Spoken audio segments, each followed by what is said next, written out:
Yanga walikuwa wanapiga oni kama Blake. Walikuwa wanapiga oni kama Blake. Unajua oni ni nafasi yake na Blake ni nafasi yake.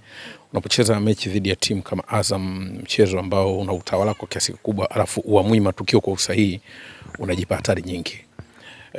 Walikuwa na nafasi ya kurudisha magoli, walikuwa na nafasi ya kutengeneza mashambulizi, lakini bado flow ya Yanga haikuwa nzuri sana kwenye kutengeneza mashambulizi yake, hata kuyamalizia na namna ya kuongezeka kwenye sanduku, kwa sababu ya aina ya mpango ambao alikuja nao kocha wao huyu nani huyu Mwalin.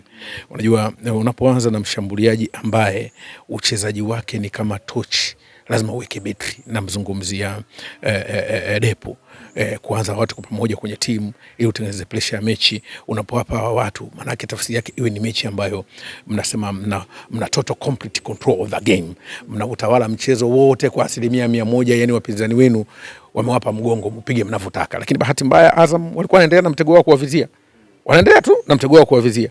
Sasa wao wana washambuliaji ambao mkipimwa pressing wanayofanya sio nzuri sana, lakini pia namna ya kuchanganya makimbio kwenye sanduku la mpinzani kusababisha matatizo. Unajua, kufunga sio lazima tukute na nafasi. Kufunga wakati mwingine ni kulazimisha makosa ya wapinzani ili tuwafunge.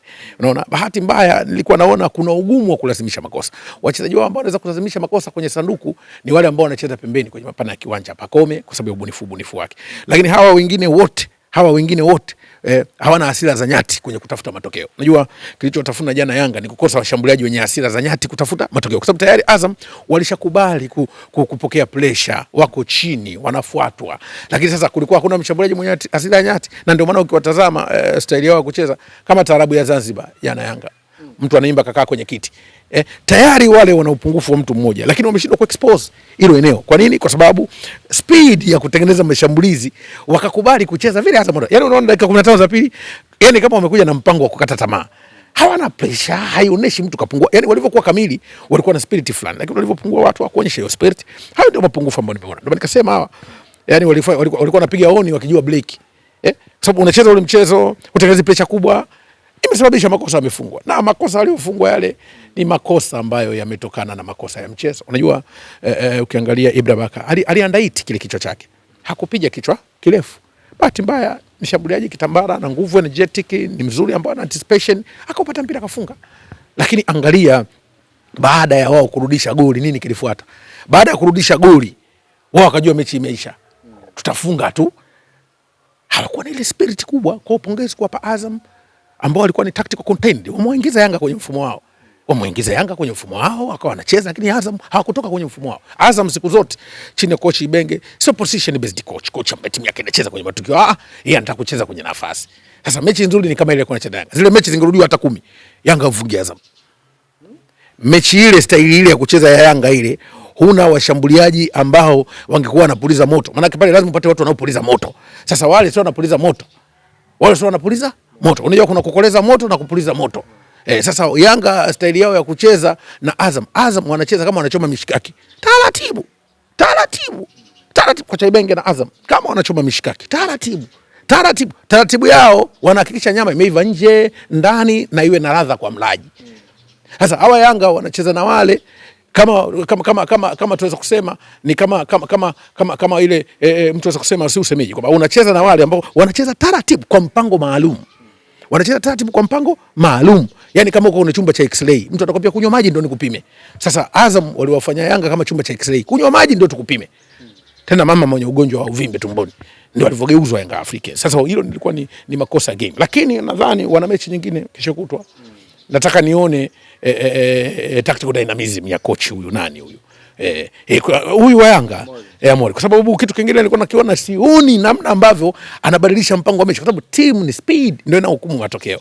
Unapokuwa hauna speed, maana yake unakosa utumilivu kwenye matokeo. Hautakuwa na utumilivu kwenye fast break, hautakuwa na utulivu kwenye transitions zako, hautakuwa na utulivu kwenye mambo. Kwa nini? Maana yake makosa ukifanya haraka huwezi kuyasahihisha haraka. Namna ya kumlazimisha mpinzani afanye makosa unashindwa. Ndio sasa kama mko vile na wale wanacheza kama wachoma mishikaki, hata Zanzibar kuna hatari hiyo. Mechi iko na magoli mengi. Kwa sababu gani? Yanga ni wepesi sana kuwafuata kwenye fast break.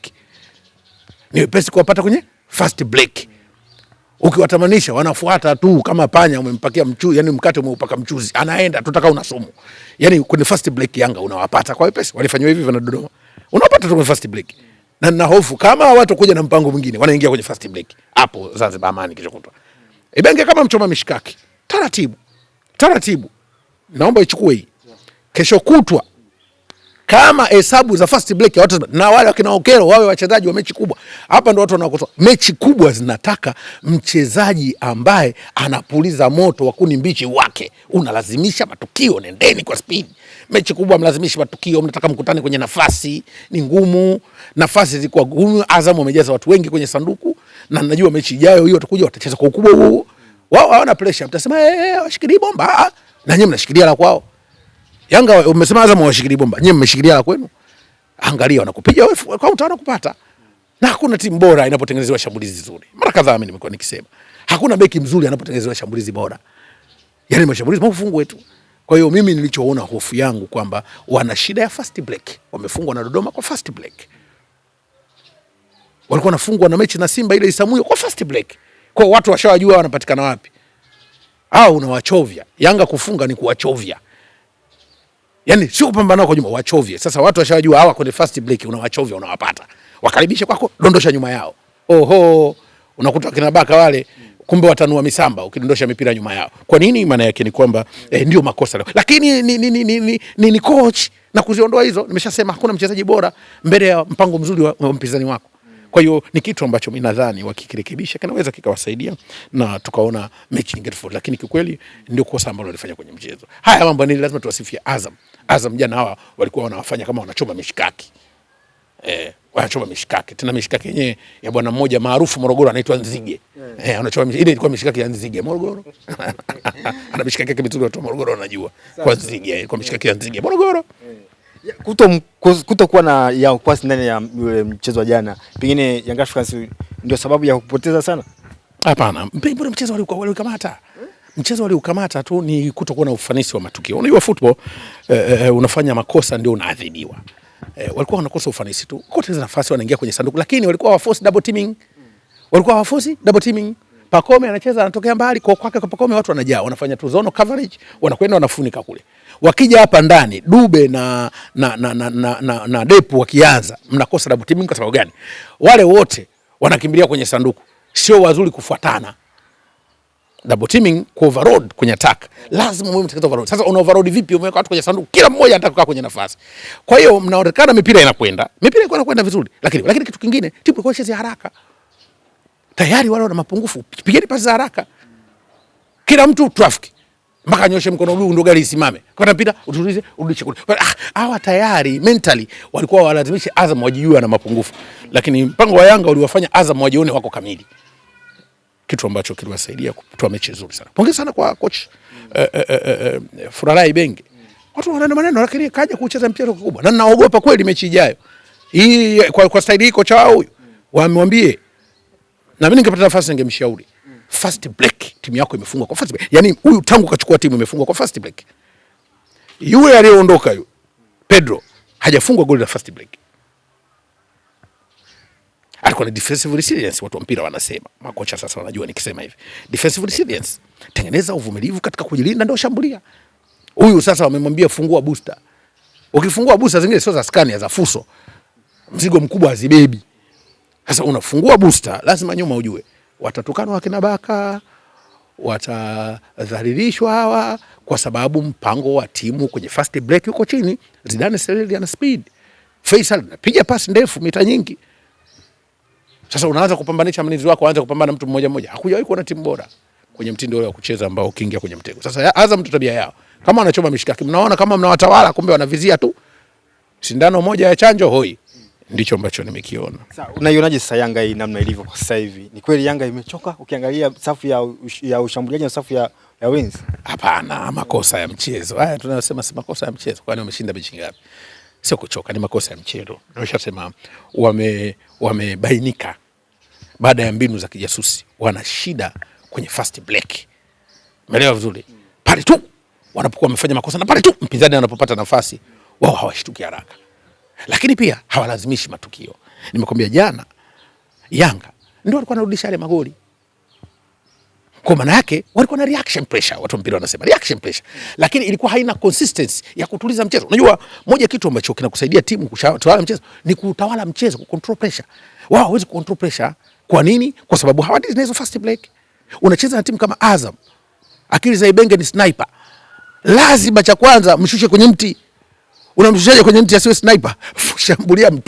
Shambulia mtwange alafu asishambulie. Unampata tu, umempiga goli zako 3-4 kachanganyikiwa. Lakini wewe sio eti unamshambulia alafu mlango wako huko hauna kufuli, geti liko wazi na yeye mpango wake akukute huko wazi, anakubonda. Ni hatari kweli Amani kucheza na Yanga hii, kwa sababu na Ibenge kwa mentality ya ule kocha Mohamed kama hatabadilika. Kama hato, kwa sababu shida ya Yanga hii tangu kaondoka Pedro ni fast break. Kwa sababu watu wanakuwa tu hawana hiyo kugamua. Fast break ni yale magoli unayofunga wewe ukitoka kwenye umiliki wa mpira. Mtu kachukua kakufuata. Wazuri kwenye fast break. Sasa hiki ndio kitu ambacho Dodoma waliwafanya hivyo. Tena wale Dodoma waliwapiga sana. Jana wamefunga magoli hayo, wakifunga watu wanarudisha, wanafunga tena goli la mtindo huo. Magoli yao yote mtindo huo. Au hamjaona jamani? Nyie football mnaangaliaje? Hamjaona magoli yalofungwa wale watu? Wamefungwa magoli, acha kona aliyozaliwa. Ni fast break tu. Na hiyo nafikiri ni bado kocha na nafasi kuangalia yale makosa wakiyazuia, na wawaambie wakina Okelo, Depu, huu ni mchezo wa mpira sio chakacha. Watu wacheze kwa speedi. Pacome achie mipira naye, safari zime. Naona wamemsahau tena kumkumbusha. Pacome wamemsahau kumkumbusha. Mambo mengi. Mchezaji anahesabiwa anapoenda, anapofanya movement, sio anapofanya improvise. Inajulikana. Mchezaji anavyofanya miondoko ya usahihi kwenda kwenye mashambulizi, sio anavyofanya ubunifu akiwa na mpira. Unapofanya ubunifu ukiwa na mpira ni kudeki chumbani kwako. Sasa wewe nini nyumba ya kupanga inabidi udeke mpaka kwenye korido. Pacome anakuwa kama anadeki chumbani kwake peke yake, adeki mpaka kwenye korido. Weka tuondoke tukukute kwenye sanduku. Kila mpira ukija uchukue watu, mipira ile ya kizamani. Sio hawamwambii maskini ya Mungu. Nafikiri watatakiwa kumwambia, pengine itawasaidia. Taji la pesa wanapoteza, taji lenye heshima. Pengine kuelekea NBC unaonaje sasa Young Africans kuichukua hii taji la NBC? Wazuie poromoko, kwa sababu wako kwenye poromoko. Wazuie poromoko. Kwa sababu tumesema mara nyingi. Tumekuwa tukisema habari ya Yanga namna ambavyo wanapambana na ubora wao wenyewe, kwa sababu hivi sivyo walivyokuwa misimu miwili iliyopita. Kwa hiyo hata msimu ujao pia wanahitajika kuboresha sana timu yao, kuitengenezea wastani mzuri. Wanataka kutengenezea wastani mzuri. Kwa sasa hivi tukizungumza habari, kwa sababu ndio wako kwenye vita, inaomba kila mechi hiyo na mechi zilizosalia. Wasijiingize kwenye pressure, watulie, warekebishe makosa, wabaki. Lakini Yanga wamedrop, kwani anasijua nani? Kudrop kwao si kwa sababu ya wamepoteza vikombe ambavyo walikuwa na vibiniki. Ndio kushuka huko. Sasa sio kupagawa. Watulize jicho la kusajili wachezaji bora. Nafikiri msimu ujao. Na nisema nimeona baadhi ya wachezaji bora, lakini waje kuipa timu matokeo. Lakini waje na watu ambao wana njaa tofauti. Wasiogope kuachana wachezaji ambao wanaaminisha wazuri. Sasa hivi ni kuleta wachezaji wenye uwezo wa ziada ili kuweza kusaidia timu na njaa mpya. Walikuwa na ndoto hizo, lakini hazikamiliki, wanaleta watu wa kawaida. Na moja kitu ambacho kinataka umakini sana kwa usajili ni kuhakikisha wakati mwingine